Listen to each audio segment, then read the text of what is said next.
So let's calculate some matrix exponentials now. So example 1. Let us assume that A is a diagonal matrix. Yes, A is a diagonal matrix which is given the most easy case actually. So it is given by A11 0 0 0 A12 0 0 0 A13. Here now if I want to calculate what is exponential A, as we have already explained in the last video. This is going to be A11 0 0 0 e power A12 0 0 0 e power A13. Clear? So basically you just put you just take the exponential of the diagonal elements and you are done. Clear? Now let's say you have another matrix which is like a triangular matrix, and the next best thing, example 2. So let's do it for a 2 cross 2 matrix. I will give you give you for the assignment a 3 cross 3 matrix. So the difficult thing is for you. So A is, or let's say something 1 2, I don't know, maybe let's put a 0 1. So the triangular matrix. Okay, now of course the triangular matrix, if it is given, so what is therefore what is A square? You want to calculate e power A, right? So what is A square here? It is of course it is the diagonal elements are fine. So this A square, this this A12 becomes 4, right, because of A square. And A cube, if you want to calculate, again the same thing happens, right? So 1 0 1 and then cube, so basically that's going to be 6, and that it goes on like this, right?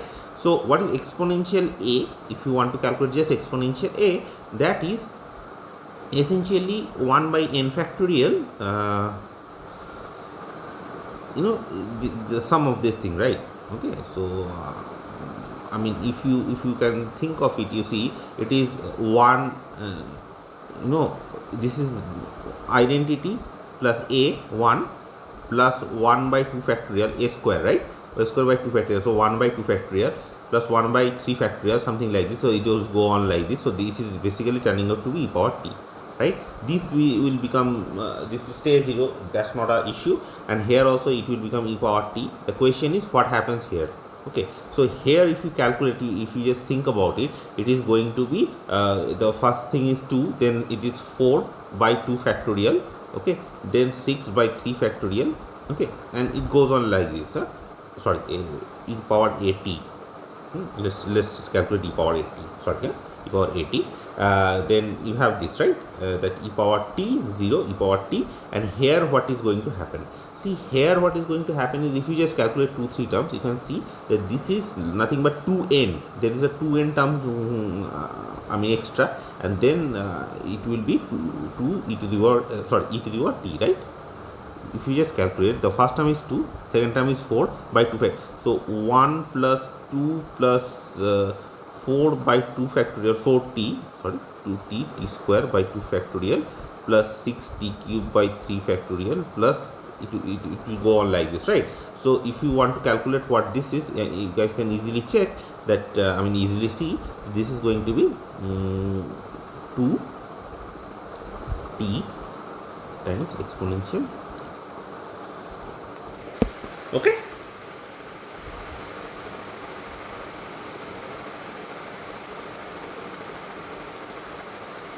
so that is exponential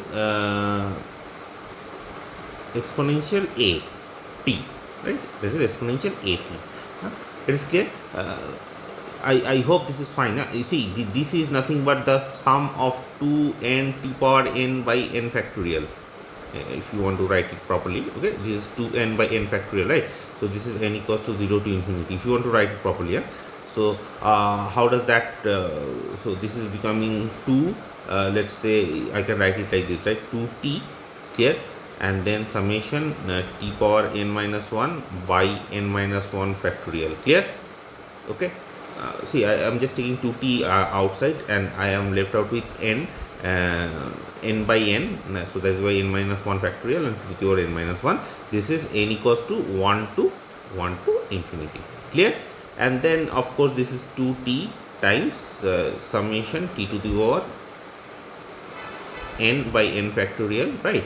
So n equals to 0 to infinity, and that is going to be 2t exponential t. I hope this is fine. Yeah, the calculation, I think I did not make any mistake. So that's your exponential at. Clear? Okay. So of course you can do it for another, 3 cross 3 matrix. If it's a diagonal matrix, if it's a triangular matrix also, you can do these things. I mean, this is not very extremely difficult thing to calculate. Okay. Now let's come to an important question of diagonal matrices. Okay. So diagonal matrices.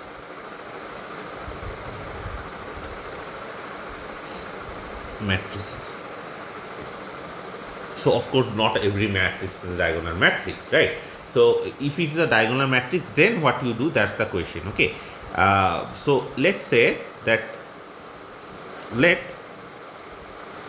A is diagonalizable. So okay, let me write down that what happens when A is diagonalizable. Of course you guys know that A is diagonalizable if it has a, of course, and A, I'm assuming it is a n cross n square matrix. Okay. If I'm asking you how many linearly independent eigenvectors are there, you guys already know that there are n linearly. You have n independent eigenvectors, right? N independent eigenvectors, clear? And you have distinct eigenvalues, of course. Yeah, n distinct eigenvalues.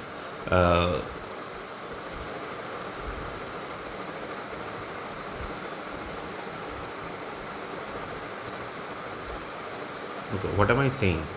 Sorry. No. One second. Let me rectify this thing. So it is diagonalizable if it has n independent eigenvectors. Clear? If it is, if you can get n independent eigenvectors, it's diagonalizable. So it's not a issue. Okay. So of course, suppose A is diagonalizable. Okay, diagonalizable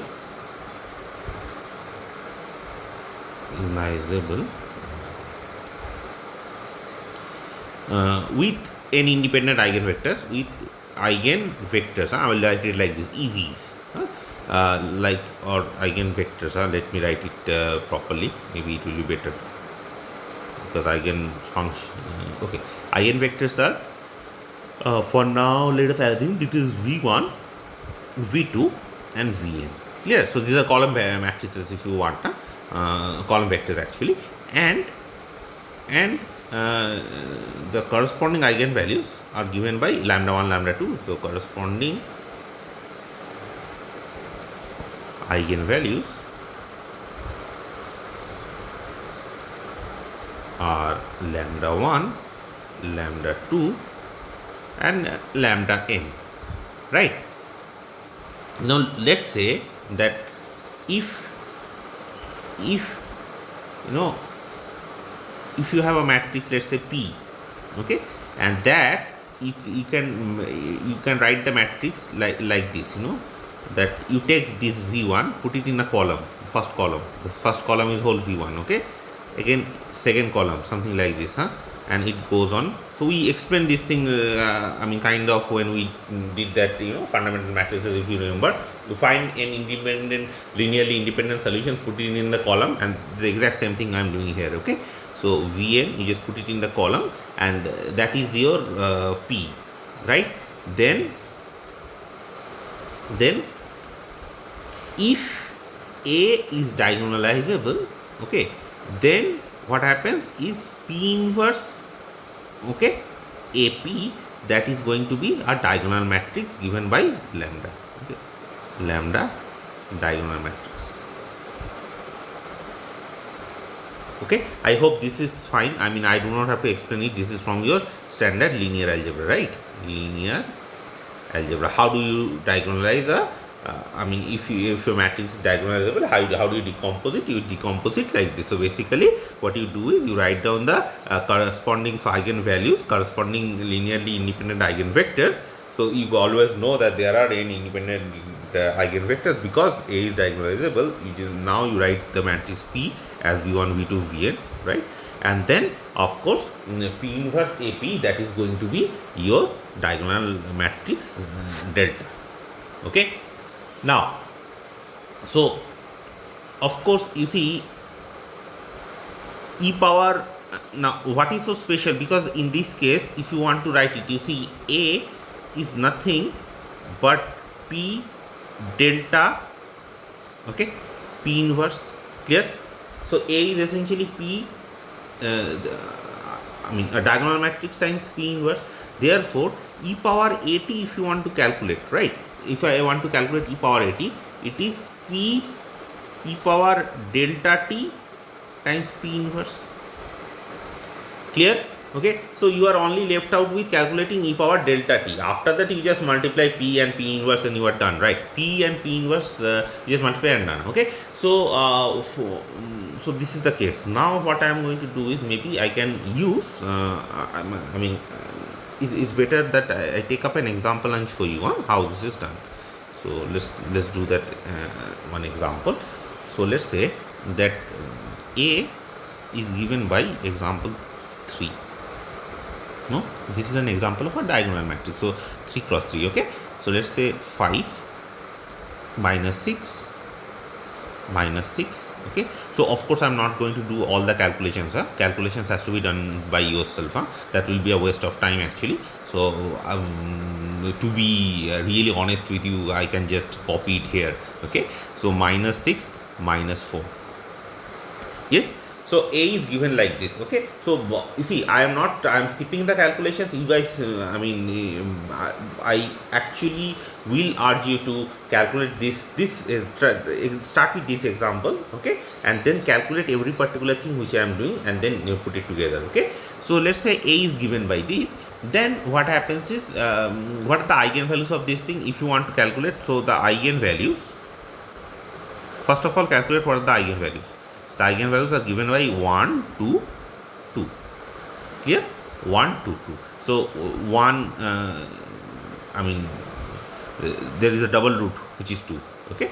And what are the corresponding eigenvectors? So eigenvectors for lambda equals to 1, lambda equals to 1. Okay. V1 is given by 3 minus 1, 3. Here lambda equals to 2. V2, that if you calculate, it becomes 2, 1, 0. Okay, this is one of the eigenvectors. And lambda equals to 2 again, if you want to calculate, that will give you 2, 0, 1. Here, okay, this is for lambda equals to 2. There you get 2 eigenvalues, eigenvectors. Okay, they are linearly independent. Now you see, it is not very difficult to check that. So you see, now what happens is, check if V1, V2, V3 are linearly independent. Okay, that's not very difficult thing to check. I am assuming that you guys know how to check it.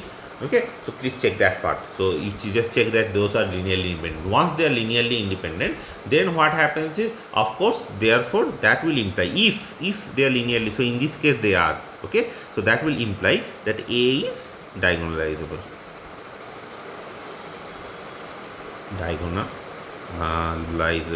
Okay, correct. Now what happens when A is diagonalizable? So what can we do now? Of course we can just do whatever we did here, here. Okay, so we just calculate what P is. What is P in this case? You put you see here, you put the eigenvectors, put it in a column, right? Put it in a column. So the first column is 3 minus 1, 3. The second column is 2, 1, 0, and the third column is 2, 0, 1. Okay, fine. Now so this is your P. Of course, if you want to calculate, so this is your P, you can calculate P inverse. What is P inverse? If you calculate it, it becomes minus 1, 2, 2. Okay, so this is a little work, but it's not like it can't be done. Okay, this is okay. If it is diagonalizable, it is a very nice situation to be in. Minus 6 and minus 5. Okay, So just calculate what P inverse is. Once you calculate what P inverse is, now what is e power at? What is e power at? If you remember, it is P, okay, exponential delta t P inverse. Okay, what do you think exponential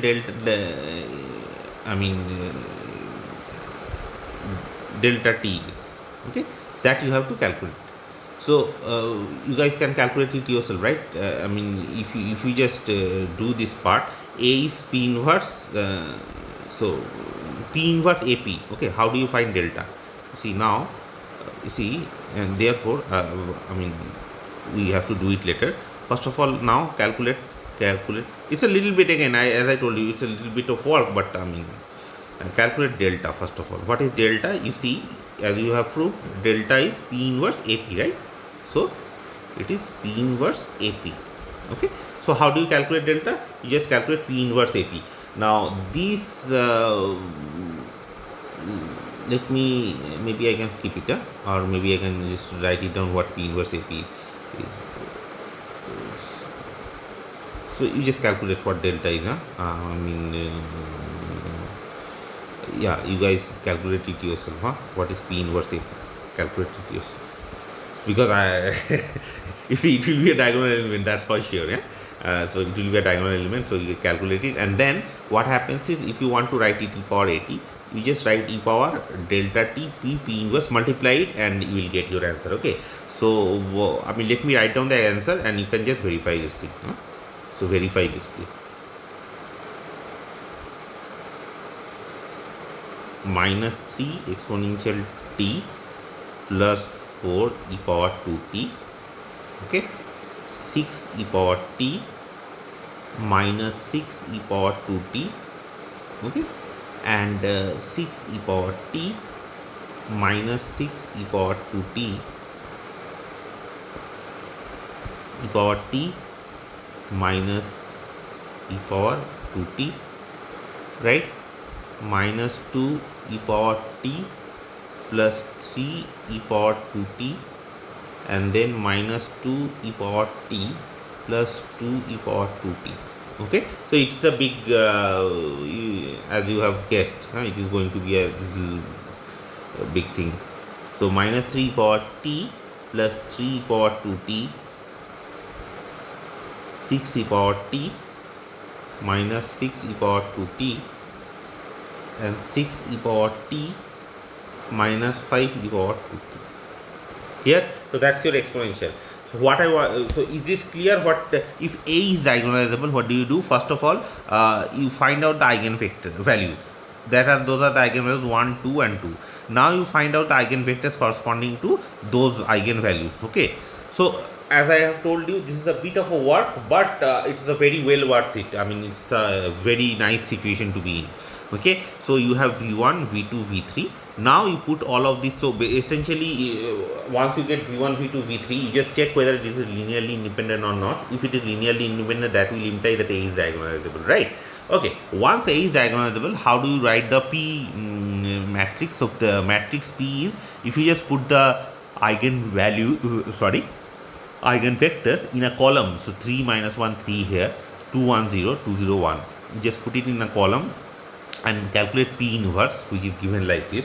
Then what is delta? The diagonal element is given by P inverse. So if you multiply P inverse AP, then you are going to get a diagonal element. This I wanted you guys to do it yourself. So you get a diagonal element here. Once you get the diagonal element, what is e power at? E power at is P inverse delta t P inverse, right? Now you just you have delta. So delta t is very easy to calculate, right? Because these are just diagonal elements. Just exponentiate that power, multiplied by p, then multiplied by p inverse, and you should have exponential at, which is given like this. Okay. So with this, we are going to end this video. In the next video, we are going to look at the situation where A is not diagonalizable.